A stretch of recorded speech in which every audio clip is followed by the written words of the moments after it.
고린도후서 13장 8절과 9절 다시 한번 읽겠습니다. 우리는 진리를 거스려 아무것도 할 수 없고 오직 진리를 위할 뿐이니 우리가 약할 때에 너의 강한 것을 기뻐하고 또 이것을 위하여 구하니 곧 너희의 온전하게 된 것이라. 아멘. 여러분, 만약에 오늘 주님께서 여러분에게 당신은 무엇을 위해서 살 것인가 묻는다면 여러분들은 어떻게 대답하겠습니까? 하나님의 영광을 위해서 살 것이다. 아멘입니다. 우리 집사님 하나님의 영광을 위해서 산다고 고백하셨기 때문에 지금부터는 왕초점이 될 것 같습니다. 그런 고백이 우리에게 나와야 됩니다.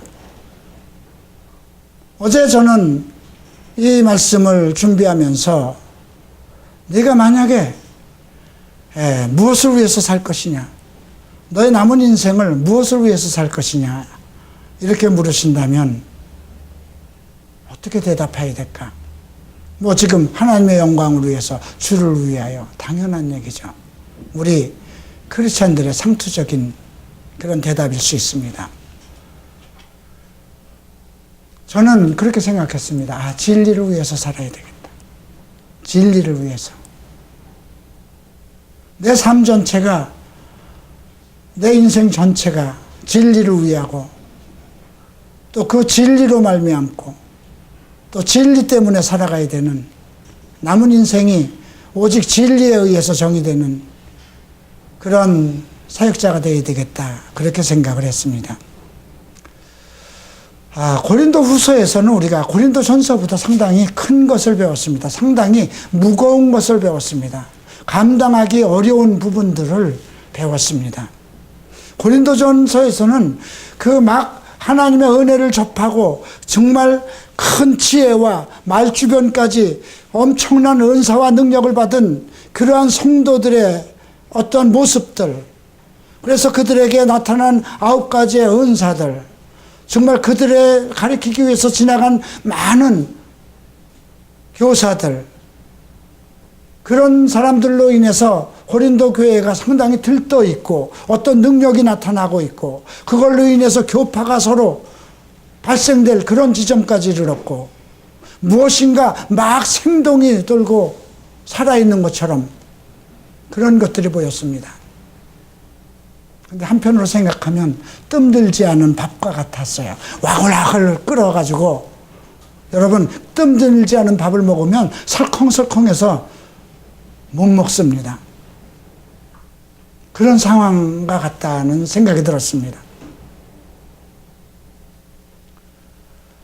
사실 그 고린도서를 바울이 쓰게 된 것은 여러 가지 고린도 교회를 개척한 이후에 이제 많은 그 사도들, 반열에 있는 지도자들이 그들을 또 가리켰습니다. 거기에는 아볼로도 있었습니다. 그 중엔 게바도 있었습니다. 또 디모데도 있고 실라도 있었습니다. 그런데 그 교회 안에 또 다른 이단들의 역사가 있었습니다.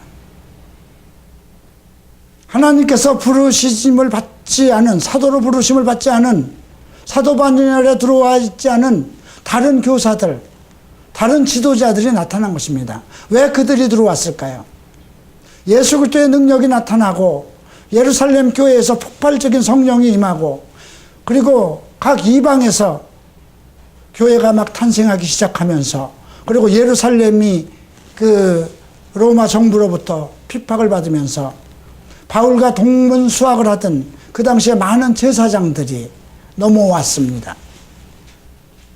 자, 만약에 한번 생각해 보십시다. 우리 교회가 막 확장이 돼서 이제 100명, 200명이 늘어났습니다.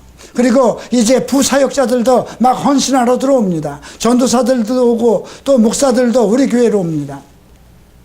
자, 그러면 다른 교단에서 목사가 된 사람도 이곳에 오면 목사입니다.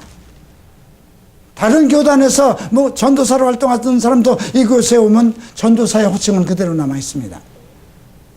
이제 그들은 그들 나름대로 자기 교회에서 자기 신학 노선을 가지고 있고 자기가 배운 신학들이 있습니다. 마찰이 일어날까요? 안 일어날까요? 마찰이 일어납니다. 물론 우리 교회는 우리 교회의 가르침과 흐름과 어떤 목회 철학과 그런 것이 있습니다.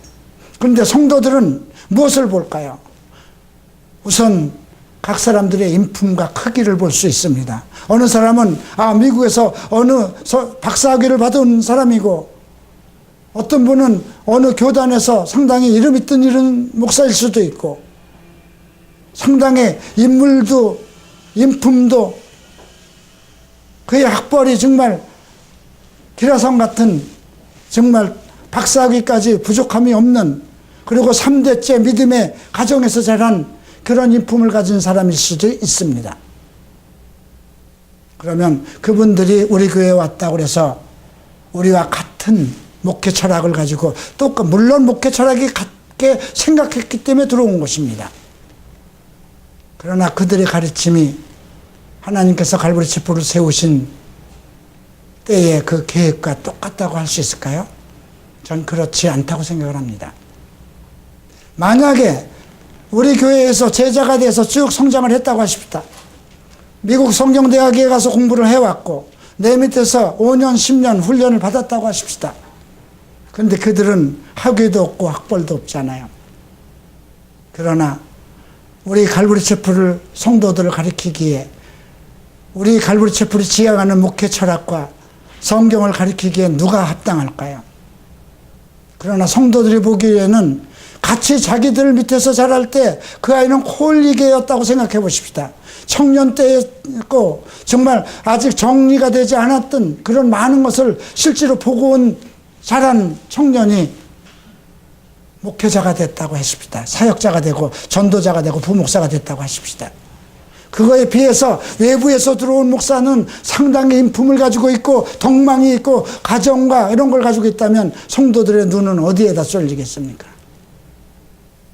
그런 일들이 일어났던 것입니다. 그걸로 인해서 대혼란이 일어났고, 그래서 그 바울보다 더 큰 사도들, 이방교회는 원래 주님께서 바울에게 맡겼습니다.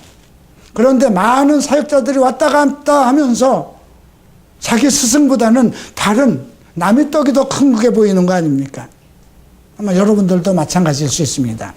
히라노 고이치 목사님 왔다 간다든가, 미국의 갈보리 채플 목사들이 이제 하나둘씩 왔다 간다고 했을 경우에 여러분들의 시선이 어떻게 어디로 갈 수 있을까? 그것도 생각해 봐야 됩니다. 그래서 바울은 고린도 후서에서 그런 문제를 아주 엄히 다룹니다. 내가 어떤 큰 사도들보다 부족하지 않다 얘기를 합니다. 아마 갈보리 채플 이 단상에 서는 목사들은 나는 어느 갈보리 채플 목사보다 부족함이 없다는 그런 자신감을 가지고 서야 될 것입니다. 그런 자신감은 어디에서 나올까요? 진리의 말씀에서 나옵니다. 신학대학을 졸업하고 그가 30년 40년 목회를 했다고 해도 나올 수 없는 자신감입니다. 다른 데서는 충분히 할 수 있지만 갈보리 채플 안에서는 그것이 허용이 안 됩니다. 우리는 창세기부터 계시록까지를 이미 배워온 성도들이고 상당히 바뀔 때마다 심도 깊게 공부를 해온 사람들입니다. 그래서 갈보리 채플 성도들은 앞에서는 어떤 신학적인 논쟁이 일어날 수가 없습니다. 그리고 논쟁에 휘말리지도 않습니다. 그런데 고린도 교회를 그렇게 휘젓던 일들이 일어났기 때문에 바울이 이제 그러한 문제를 책망하기 시작한 것입니다. 가장 큰 문제 중에 하나는 바울 사역에 대한 비방이었습니다. 그가 과연 사도일까? 그가 사도라면 왜 밤낮 잡혀고 밤낮 문제가 생기고 얻어맞고 이리 쫓기고 저리 쫓길까? 예루살렘에서도 왜 정당하게 인정을 받지 못할까? 그런 문제가 있을 수 있어요. 네. 그래서 바울이 정말 그 마게도냐 교회를 중심으로 유럽 교회를 중심으로 해서 예루살렘에 일어나는 기근 때문에 모금 운동을 했는데 그 고린도 교회에서 그것이 중단된 겁니다. 그래서 바울이 고린도 후서에서 하나님 앞에 드리는 연보는 말할 수 없는 은사라고 얘기합니다. 여러분들이 하나님 앞에 11조를 드리고 주일헌금을 드리는 것은 하나의 성도로서 의무감입니다. 그렇죠. 당연한 일입니다.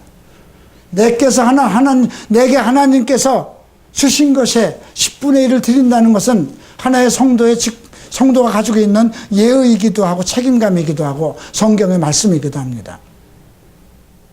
그러나 우리 2층 카페를 위해서, 저 포피플이라는 에이즈 감염자들을 위해서 만드는 저 카페를 위해서 다른 교회에서 여러분들도 알지 못하고 나를 잘 알지 못하는 분이 1,000만 원, 500만 원, 100만 원씩 보내온다는 것은, 그것은 말할 수 없는 은사입니다. 그들에게 주신 은사입니다. 자기는 교단에 속해 있지도 않은 나입니다. 나에 대해서 잘 알지도 못합니다. 우리가 이런 것을 배우면서, 고린도 후서를 배우면서 실질적으로 우리 삶에 나타나는 이것을 목격하고 있지 않습니까? 한남동에서 이쪽 교회로 오기까지 하나님께서 어떻게 옮기시는가, 하나님이 이렇게 간단하고 이렇게 정말 쉬운 방법으로 옮기시는구나 생각지도 못했던 거 아닙니까?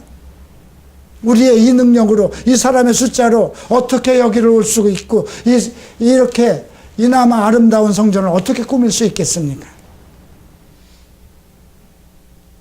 기적은 외부에 있는 게 아니고 우리 안에 있는 것입니다.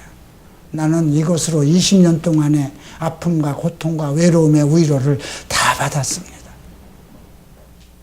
정말 더 이상 내가 어떻게 이 교회를 이끌어갈까 했을 때, 더 이상 나갈 길도 없고 더 이상 어떻게 할 것인가, 이 교회는 건물이 팔려서 이전을 해야 되는데 보증금은 딸랑 1,000만 원밖에 없고 이 적은 성도들을 어떻게 갈까, 그냥 오피스텔 하나를 얻어서라도 어떻게 가야 하지 않겠나? 참 말은 안 했지만 하나님 앞에 어떤 서운함? 왜 없었겠습니까?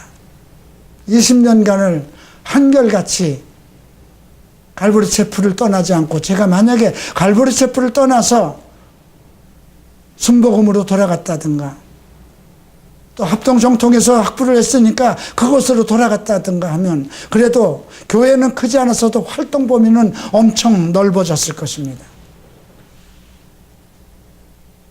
그래도 그 서운함이 늘 이렇게 다가왔습니다. 나 하나 정말 죽이기로 작정되어 있는 나의 그 모든 범죄자 중에서도 정말 구원받을 수 없는 나라는 존재를 하나님께서 자기의 종으로 부르신 것, 그것이 기적이 아닌가? 그것이 축복이 아닌가? 그것이 은혜가 아닌가? 항상 저의 목회 철학은 그겁니다. 내게 주신 자, 내게 내 앞에 보내심을 받은 자들, 난 그들만 바라볼 수밖에 없잖아요. 그들만 가리킬 수밖에 없잖아요. 나를 부르는 곳, 그러면 가야죠.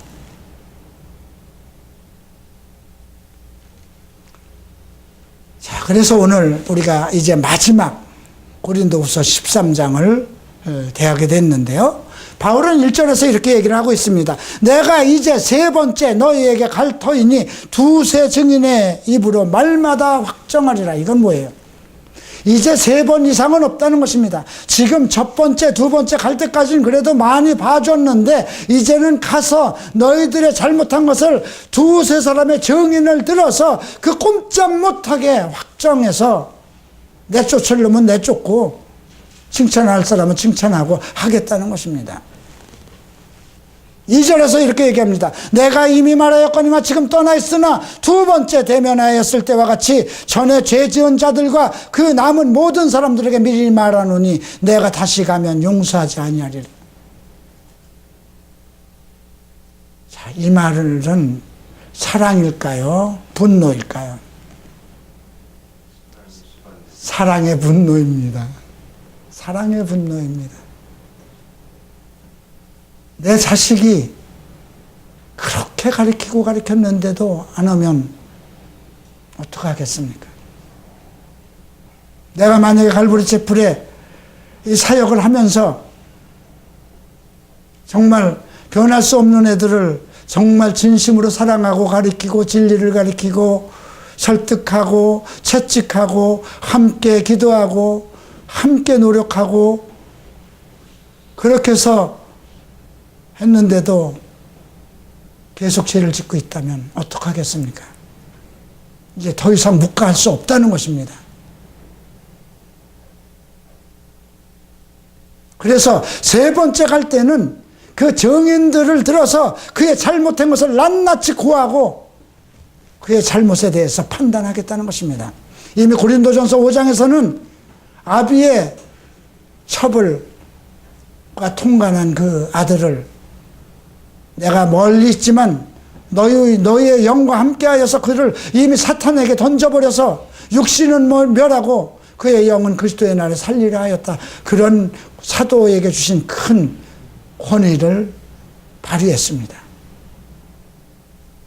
만약에 내게 여러분들을 가르칠 수 있는 능력과 여러분들을 설득할 수 있고 여러분들을 사랑하고 지도할 수 있는 능력을 주셨다면 다른 능력도 해주시는 것입니다. 그것이 주께서 허락하시는 입술의 권세인 것입니다. 지금까지 바울은 계속 참아왔던 것입니다. 이게 첫 번째, 두 번째, 세 번째가 한 번, 두 번에 있었던 것이 아니지 않습니까? 앞에서는 14년이라는 언급이 있지 않았습니까? 그 목회 전반전에 바울이 예루살렘과 또 에베소와 같은 그런 그 지역과 소아시아와 또 유럽지대 아가야와 데살로니가 그쪽 지역을 돌면서 자기가 세운 교회, 가장 하나님께서 정말 비참하도록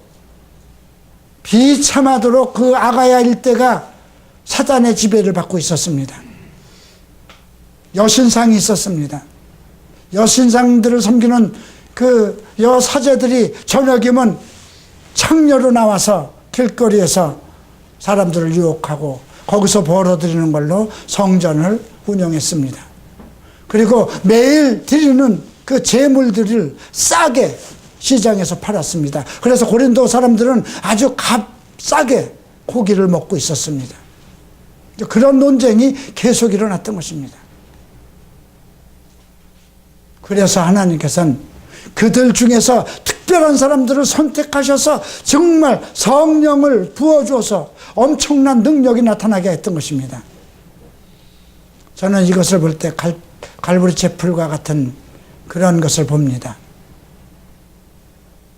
갈보리 채플은 1960년대에 석스미스 목사님이 그 교회를 세울 때 전부 다 미국의 망나니들, 사탄 문화권에 있는 젊은이들, 술과 마약과 섹스에 빠져있는 젊은이들을 오직 성경과 말씀으로만 가르쳐서 회복시킨 교회입니다.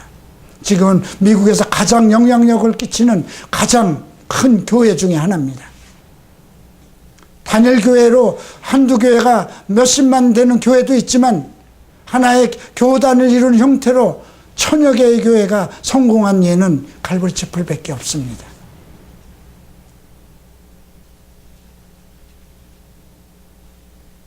자, 이제 다음을 보십시다. 그들에게 이제 어떤 말을 하는가 보십시다. 3절 봅니다. 이는 그리스도께서 내 안에 말씀하시는 증거를 너희가 구함이니 저가 너희를 향하여 약하지 않고 도리어 너희 안에서 강하시니라. 그리스도께서 약하심으로 십자가에 못 박히셨으나 오직 하나님의 능력으로 살아셨으니 우리도 저희 안에서 약하나 너희를 향하여 하나님의 능력으로 저와 함께 살리라. 예수께서는 그 연약함으로 십자가에 내어주신 바 되었지만 우리 안에서 강하게 되었듯이 나는 예수 그리스도 안에서 약하게 너희들에게 나타났을는가 모르겠지만 너희 안에서 강하게 나타나기를 바라는 것 무엇일까요? 이것은 부모의 마음입니다. 내 자식들이 나보다 강하고 튼튼하고 지혜롭고 잘 되기를 바라는 부모의 마음입니다. 한국교회는 담임 목사 외에는 전부 다 다른 것을 담임 목사만 못한 걸로 돼버려요, 이상하게. 그렇지 않습니다. 네. 하나님은 각 시대를, 아브라함의 하나님, 이삭의 하나님, 야곱의 하나님이잖아요. 각 시대별로 사람을 이끌어 가십니다. 한 사람이 집권하는 것을 원하지 않습니다. 그런다고 해서 그 사람의 해놓은 그 능력을 무시하고 폄하하는 것은 아닙니다. 척 스미스 목사님 죽기 바로, 소천하기 바로 전주일까지 봉사를 했습니다.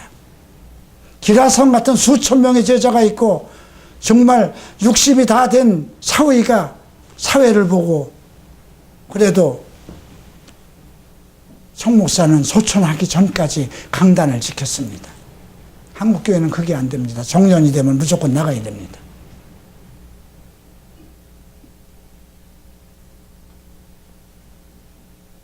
우리는 항상 그 미래지향적이기 때문에, 미래는 나보다, 지금보다 나아져야 되는 거잖아요. 그죠?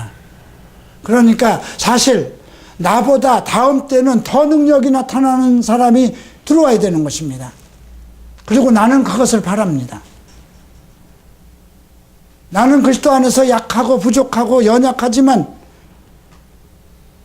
성도들은 더 크고 능력 있는 강함 속에서 신앙생활을 하기를 바라는 것이 바울의 마음이었고 우리들의 마음입니다.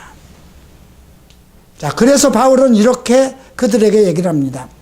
너희가 믿음이 있는가 자신을 시험하라 그럽니다. 여러분들은 어떻습니까? 여러분 스스로 자신을 시험해 보십시오. 여러분들은 정말 내가 믿음이 있는 사람인가? 믿음은 들음에서 나며 들음은 그리스도의 말씀이라고 하는데 여러분들이 말씀을 청정합니까? 여러분들이 지금 세상 가운데서 읽은 책이 이 책만큼 작습니까? 제가 이번 그 청년들 모임에서 물어봤습니다. 제가 한현철 형제에게 내가 지금 공무원 시험 준비를 하는데 공무원 시험 준비를 하는 그 과정을 공부하는 것이 이 책보다 많으냐 적으냐? 당연히 많죠. 한 청년이 지금 미국 은행 계열에 정말 취업이 돼서 들어갔는데 미국의 최고의 경제학을 가리키는 유수 대학을 졸업했습니다.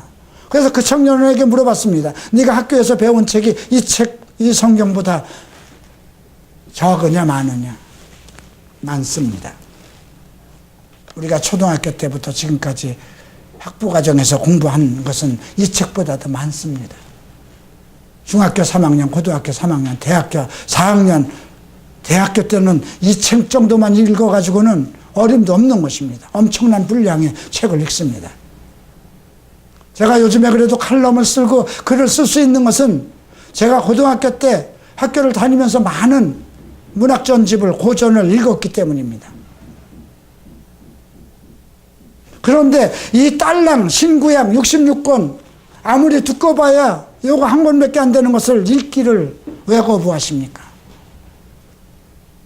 하루에 조금씩만 읽으면 1년에 한 번씩 정독할 수 있는 걸, 1년에 정독이 안 되면 3년이라도 정독할 수 있는 걸 왜 이것을 거부합니까? 모든 복의 근원이 여기에 있고 이 진리가 여러분들을 바르게 하고 여러분의 가정을 평화롭게 하고 온전케 하고 여러분의 모든 질병을 치유하고 여러분들의 자녀의 영혼을 새롭게 하는 이 성경을 왜 거부하십니까? 주님은 겟세마네 동산에서 제자들을 하나님께 부탁하면서 저희를 진리로 거룩하게 하옵소서, 아버지의 말씀은 진리입니다 했습니다. 오늘 너의 믿음이 확증해보라, 시험해보라 그럽니다. 너 자신을, 너희가 믿음에 있는가 너희 자신을 시험하라는 것은 믿음은 들음에서 나며 들음은 그리스도의 말씀이라 하였는데 여러분들의 믿음이 어디에 있는가 시험해보라는 것입니다. 목사의 말에 있는가? 교회에서 어떤 지위를 가지고 있는 것에 있는가? 종교 활동에 있는가? 아닙니다. 우리의 믿음은 그리스도의 말씀 안에 있어야 되는 것입니다.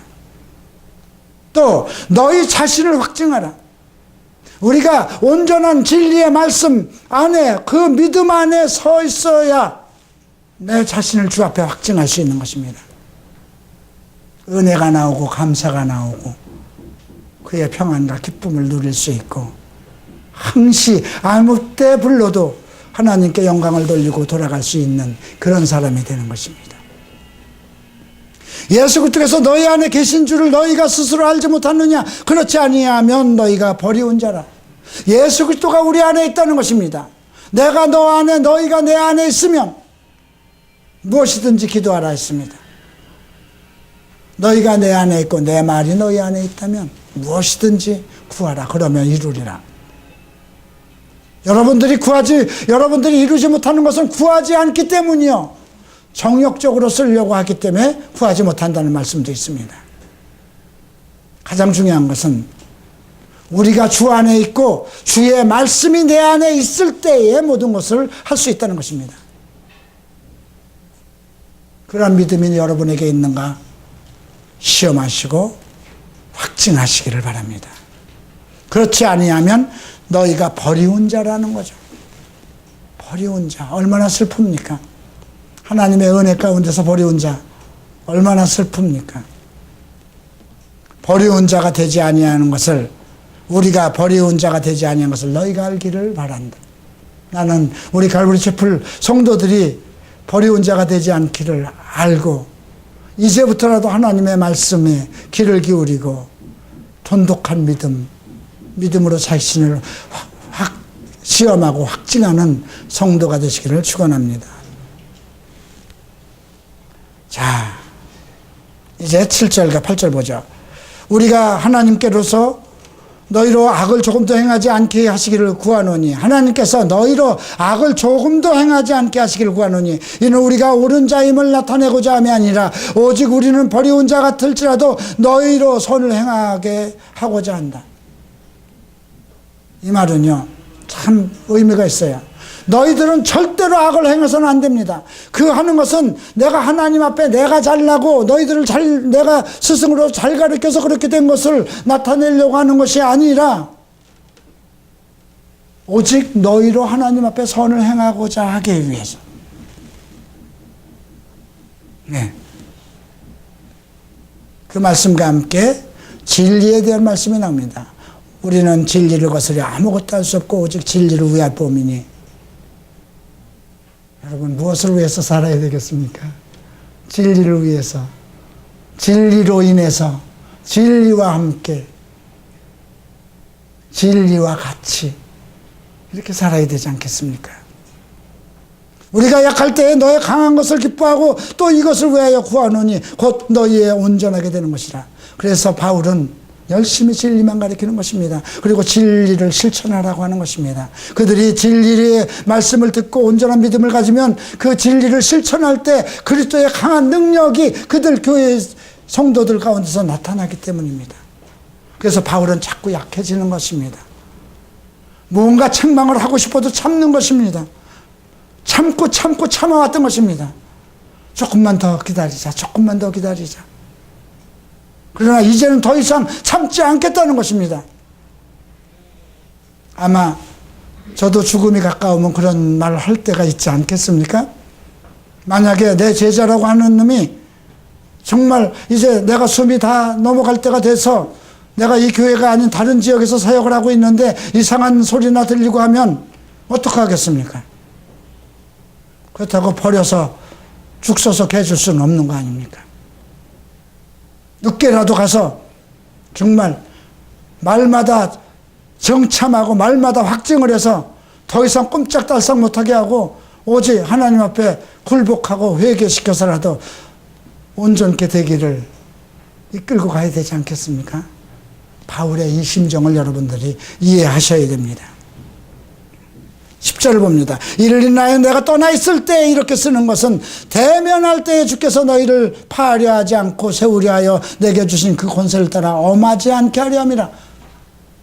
편지로 내가 이렇게 강하게 너희들 용서 안 할 거야, 정신 차려, 너희들 지금 뭐 하는 거야, 아직도 그 모양이야, 이제 내가 가면 너희들 용서 안 할 거야, 이렇게 강하게 편지를 쓰는 것은 대면할 때, 그렇죠? 대면하고 나면 어때요? 이게 내 자식들이잖아요. 주의 사랑하는 성도들이잖아요. 내 제자들이잖아요. 그때까지 변하지 않으면 어떤 결단을 내려야 되는데, 그래서 미리 그런 일 전에 편지를 써서 그들이 회심하고 완전히 돌아오게 하기 위해서, 그때 현장에서 엄하게 나타나서 그들을 하나님의 판단에, 심판에 이르지 않게 하기 위한 것이라는 것이죠. 왜 그럴까요? 사도에게는 그만한 능력이 있기 때문에. 이미 12장 12절에서 사도에 표된 것은 내가 너희 가운데서 모든 참음과 표적과 기사와 능력을 행한 것이라고 그러지 않습니까? 한 사람의 영혼을 그가 범죄했을 때 사탄에게 내어줄 권세가 있는 거 아닙니까? 그러니 이 편지 받고 빨리 회심하고 돌아서라는 것입니다. 자, 마지막으로 말하노니 형제들아 기뻐하라. 온전하며 위로를 받으며 책망을 하고, 마지막에는 그 어머니가, 아비가 자식을 이렇게 위로하듯이, 그죠? 먼저 기뻐하라고 그럽니다. 그리고 온전하며 위로받으며 마음을 같이하여 평안할지어다. 이거는 고린도 교회가 합심을 해서 이루어져야 된다는 것입니다. 또 사랑과 평강의 하나님이 너희와 함께 계시리라. 거룩하게 입맞춤으로 서로 문안하라. 거룩한 입맞춤이라는 게 무엇일까요? 전에 2008년도인가 이 강의를 할 때는 거룩한 입맞춤이라는 제목으로 했습니다. 그런데 이번에는 여러분들에게 진리 안에서의 행함, 진리 안에서의 자유에 대해서 말하고자 합니다. 모든 성도가 너에게 문안하니라. 주 예수 그리스도의 은혜와 하나님의 사랑과 성령의 교통하심이 너희 무리와 함께 있을지어다 했습니다. 이것은 우리가 예배 끝날 때, 설교 끝날 때 성도들을 축복하는 거죠. 바울의 뜻은 무엇일까요? 모든 사람이 하나님의 평안함 속에서 진리 가운데서 온전케 되고 하나님의 위로를 받으며 하나님의 평강과 사랑 안에서 하나님의 은혜 가운데서 정말 하나님의 칭찬받는, 그리고 세상에서는 말씀 안에서는 온전하고 세상 안에서는 강한 하나님의 군대가 되는 것을 원했던 것입니다. 여러분들 이 말씀과 함께 여러분들도 그리스도의 은혜 가운데서, 사랑 가운데서 평강을 누리시기를 주의 이름으로 축원합니다. 기도하겠습니다. 일어나시기 바랍니다.